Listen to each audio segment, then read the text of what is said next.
Welcome everybody. My name is Tim Sandy. I'm a VMware Systems Engineer. And in this session, I'm going to do a Workspace ONE overview, but I'm going to be doing it at a 201 technical sales level. So let's get started. So first off, I just wanted to start off with before you continue on with this session. So anyway, I just wanted to let you know about that. So let's get started with the technical sales presentation. So starting off, what is Workspace ONE? Again, keep in mind that during this session, I'm going to assume that you already have a Sales 101 base knowledge of what Workspace is, what it does, what are the components. So I'm going to do a very brief overview with the first couple set of slides, and then after that, we're going to go into a little bit more technical detail on Workspace ONE. So starting off again, what is Workspace ONE and what does it consist of? So as you see here on the left-hand side, it consists of Identity Manager, AirWatch, and as well as the Workspace ONE app, and it also has Horizon in it as well. But then we've done a bunch of integration code to it, and as you see on the right side here, here's a list of bullets that what each one of these do within the Workspace ONE solution set.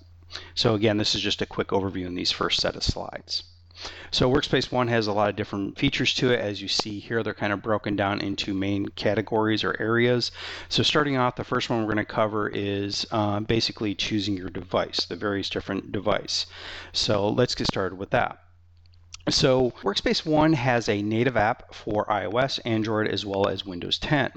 The app can be accessed from any HTML5 compatible browser. It has a PIN and Touch ID for Apple devices, which provides protected app access for that soft multi-factor authentication. So if you got the iPhone or an iPad that has the fingerprint Touch ID on it, you can use that, which will provide, again, an extra layer of authentication and security for accessing your network and your apps. Again, a system level PIN will be needed for when it's used with Windows 10, and then an app level PIN for Android devices. The Workspace ONE app can be deployed in several different ways. The first is kind of the manual install directly from the store. The second is to enroll manually through the AirWatch store. And then the third is to install automatically through the app payload installation of AirWatch. So as you add your AirWatch device to AirWatch, it will automatically authenticate you and add that device in that fashion. So for the second set of features, we have the self-service access. So we're going to cover those features now. Again, Workspace ONE provides a unified app catalog for just about any type of application, such as internal web apps, SaaS-based applications, internal and public-based mobile apps, modern and legacy Windows apps, as well as your your virtual desktops, such as your Horizon View desktops. So from within that app catalog, the user will have access to any and all of those different types of applications, as well as any virtual desktops if, again, Horizon View is configured within the workspace environment to where whatever they're entitled to by policies, they will have access to all that within this application catalog. The Unified App Catalog integrates all apps from the Identity Manager or IDM catalog. So Identity Manager, I'm just going to call that IDM for short throughout this presentation. Now the Workspace ONE app shows the IDM apps in the Launcher tab and all of the published apps in the Catalog tab within that Workspace ONE interface. When using the browser, though, it does show all the IDM-based apps only. So just wanted to point that out so that there's no misunderstandings about that as to why you may not be seeing some of those other apps if you're going through the browser. Workspace ONE provides a self-service access or a true mobile single sign-on or SSO for your users.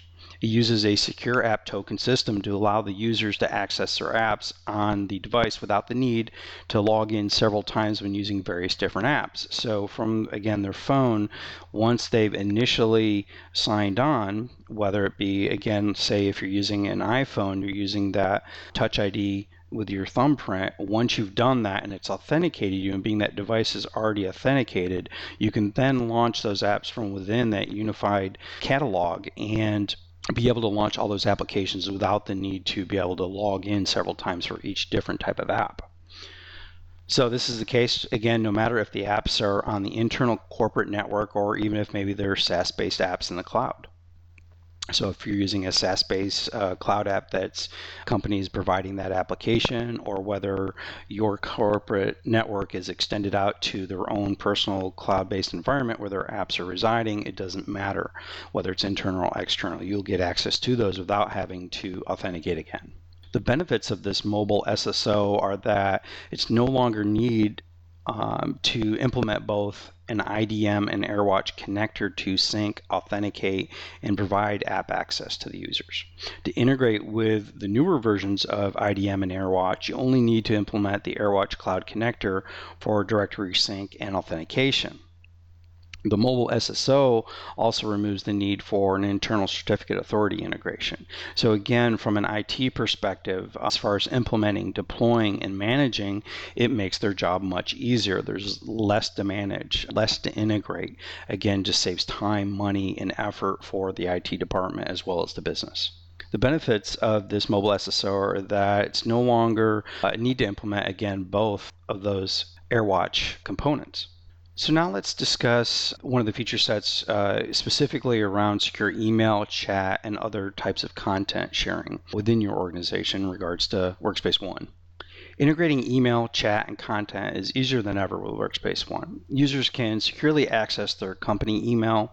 They can click on links within that email and connect to a web page that link is redirecting them to while remaining within a secure connection, as well as they can access shared content with coworkers without IT worrying about information being shared with unauthorized personnel. So again, the whole time while they're working within all of these different applications such as email, browser, content sharing applications such as Content Locker, they can all do this very securely, knowing that the information is only going to be presented to them if they are authorized to be able to get access to that, and all the communication is secure. Workspace ONE provides anytime, anywhere access to all the various app types. It integrates with over 30 content repositories and content management systems such as SharePoint, Box, Dropbox, OneDrive, and many more. It also provides enterprise-grade security using AES 256-bit encryption, which also makes it FIPS 140-2 compliant. So a lot of your government agencies or maybe healthcare are needing that type of encryption to make sure that they meet that FIPS compliant. And it also provides IT with dashboards and reporting to better manage it all. So again, making the job of IT much simpler while also being able to effectively manage it and monitor the environment. To make IT's job easier to securely manage the environment, it also has the ability to provide account provisioning.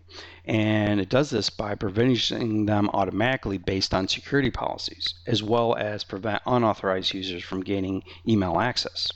Authentication is accomplished using multiple levels of authentication, such as username and password, digital certificates. Don't forget about the Touch ID on your Apple devices. And again, it uses the AES 256-bit encryption at rest, so you have that very secure environment and information.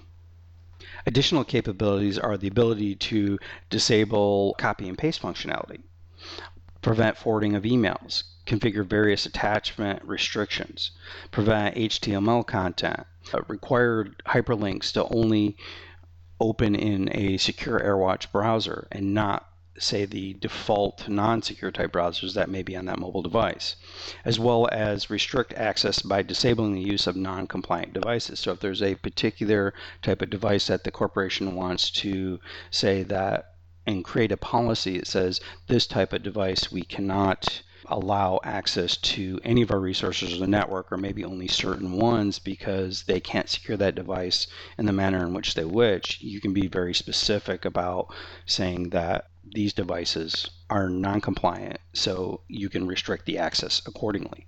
So now let's talk about the conditional access portion of Workspace ONE. Again, this is getting into kind of what I was just talking about, but in a little more detail. Workspace ONE provides policy-based conditional access, and this generally means that we can restrict access based off of several factors. These can be what kind of device they're using from, like I was just saying, who the user is specifically, where are they connecting from, such as are they connecting from the internal network or are they connecting from an unsecure network such as a coffee shop. We can also restrict which apps they have access based off of all of the previous mentioned factors. So again, you can be very selective in what they have access to, if they have access to, from what devices, and where from. As a part of the Identity Manager policy-based access capabilities, we can get very granular in how we configure our policies. The policies can be configured by network segment, by the device platform, and app-specific criteria for authentication. You can also provide authentication chaining and with multiple policies to get the granularity that you may really need. So this granularity gives you the ability to require more rigorous requirements for users accessing your internal data via, say, external networks, such as the coffee shop I mentioned earlier. So with these policies, you can get very specific. You can require maybe dual level authentication for external networks, whereas on the internal, you only do that single authentication. Again, you can get very specific to make sure that when people are, or those users are connecting from unsecure networks, that you can require that extra bit of security to make sure that your environment stays secure. With the AirWatch integration and its device compliance policies, it provides IT with notifications, email blocking, remediation, and escalation for devices that are not compliant. So these policies are oriented toward the device's criteria, such as encryption or passcode requirements, also jailbroken or rooted devices. Today's environment, many phones are jailbroken. When you have these type of devices, and if you're allowing your end users to bring their own device, these jailbroken and rooted devices, they tend to open up more security concerns because they're not locked down appropriately. Previously, both IDM and AirWatch provided conditional access, but were not integrated together and were separate policies for each solution, so it wasn't integrated so nicely, and it was a little more cumbersome, and trying to manage double the set of policies across them and to get them to work together was much more difficult. So with Workspace ONE, it integrates the policies between the two solutions, making management easier and more effectively ensure policies are enforced, limiting issues with your overall network security. So again, because of this integration, these policies work together and in unison, making it much easier for the IT administrators to create less policies while also making sure that you're enforcing the policies that to keep that network secure. The last feature set we're going to discuss is related to scalable automation. In the past, with Windows PC management, we had a few methods of deploying apps and operating systems. First, there was the wipe and load method, which was the traditional method. And essentially, it was a very painfully slow process. I mean, you had to capture all the data in the settings. You had to deploy your custom OS image. You had to inject the drivers, install the apps, and then restore all that data and settings on top of it. So it was very cumbersome. Several steps to it, took a long time to do. Definitely not the optimal method of doing it. The second, we had the in-place method, which was a little quicker and easier, and it let Windows do a little more of the work for you. So Windows would preserve the data, the settings, the apps, the drivers. It would then install the OS image, and then it would restore everything. So this is a little bit quicker and easier method, less manual work required for IT to do that.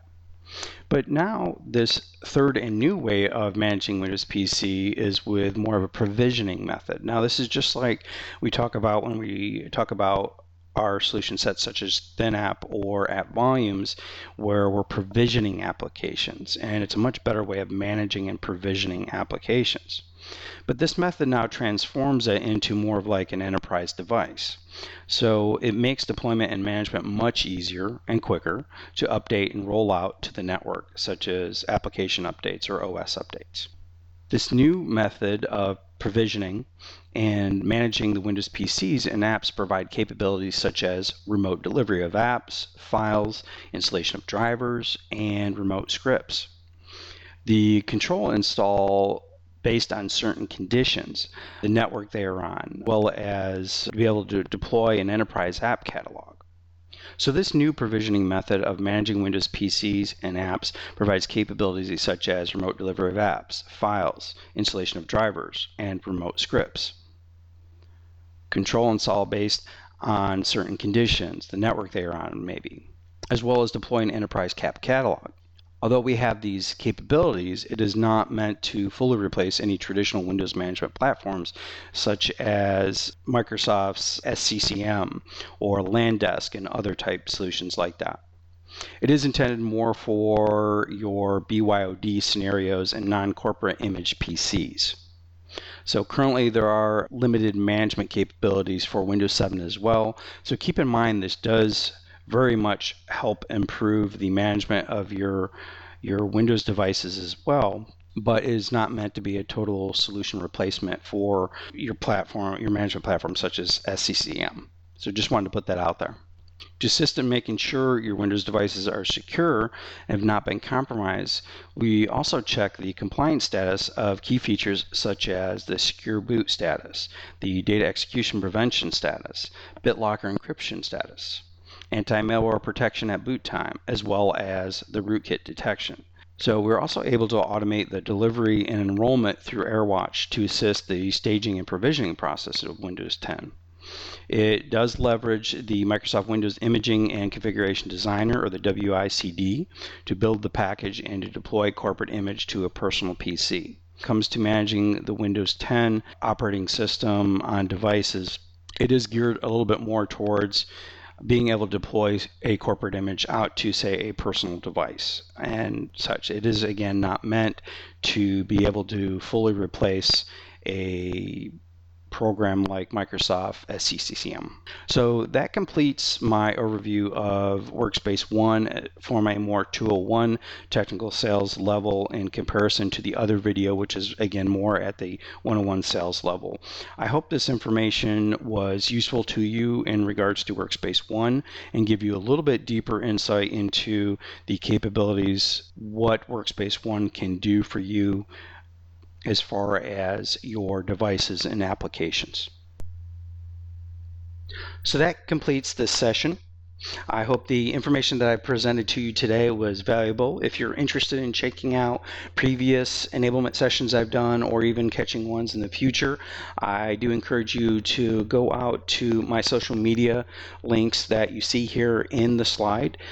My enablement videos are always posted up to my YouTube channel, as you see there in the link in the bottom for YouTube, as well as the link to my web and blog site.